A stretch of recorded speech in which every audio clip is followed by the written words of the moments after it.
Hi everyone, Monika kitchen হোমে সবাইকে স্বাগত। এদিকে দেখো আমি সোয়াবিন আজকে রান্না করব। তা সোয়াবিনের জন্য আমি সিদ্ধ করে নিয়েছিলাম সোয়াবিনটাকে, আর কড়াইয়ে একটু তেল দিয়ে দিয়েছি। তেলটা দিয়ে আলুগুলো প্রথমে ভেজে নেব।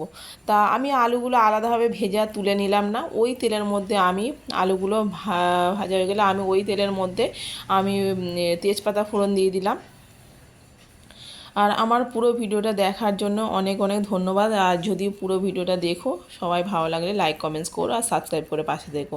এদিকে আমি দিয়ে দিলাম পেঁয়াজ, টমেটো আর হচ্ছে কি রসুন একসাথে পেস্ট করে দিয়েছিলাম। এখানে আদা, জিরে, কাঁচা লঙ্কা একসাথে পেস্ট করে আমি ভালো করে মশলাটা কষিয়ে নিয়েছি।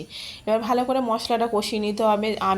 তোমরা যারা হচ্ছে কি আলুগুলো আলাদাভাবে তুলে নিতে পারো ভেজে, আমি আর তুললাম না, একেবারেই ভেজে আমি মশলার সাথে কষিয়ে নিচ্ছি। এদিকে নুন দিয়ে দিলাম, হলুদ দিয়ে দিলাম, দিয়ে ভালো করে মশলাটা কষিয়ে নিচ্ছি। কতটা তেল ছেড়ে দিয়েছি দেখো।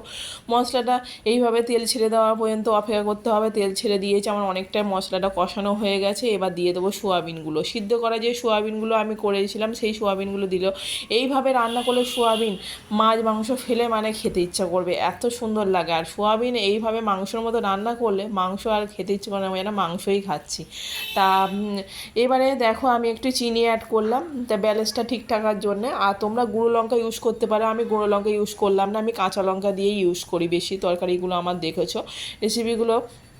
আর এদিকে আমার মশলাটা কষানো হয়ে গেছে, জল দিয়ে দিলাম, জল অ্যাড করে একটু ঢাকা দিয়ে দিয়েছিলাম। ঢাকা দিয়ে এবার আমি খুলে দেখলাম সব সিদ্ধ হয়ে গেছে। এবার একটু ধনে পাতা দিয়ে দিলাম আর গরম মশলা অ্যাড করলাম, দিয়ে এবার খুবই সুন্দর হয়েছে আমার, হয়ে গেছে। রেসিপিটা কেমন লাগলো জানিও বন্ধুরা। পুরো ভিডিওটা যারা যারা দেখছো তাদেরকে অনেক অনেক ধন্যবাদ এবং অনেক ভালোবাসা।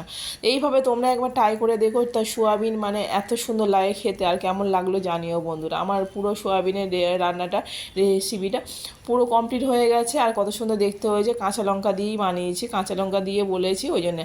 আর গুঁড়ো লঙ্কা ইউজ করলে কালারটা, তোমরা যদি কালার চাও তাহলে গুঁড়ো লঙ্কা ইউজ করতে পারো, কোনো অসুবিধা নেই গুঁড়ো লঙ্কা দিলে।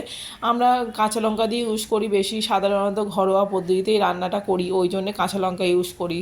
তা ঠিক আছে বন্ধুরা, ভালো লাগলে লাইক কমেন্টস করো। Bye bye.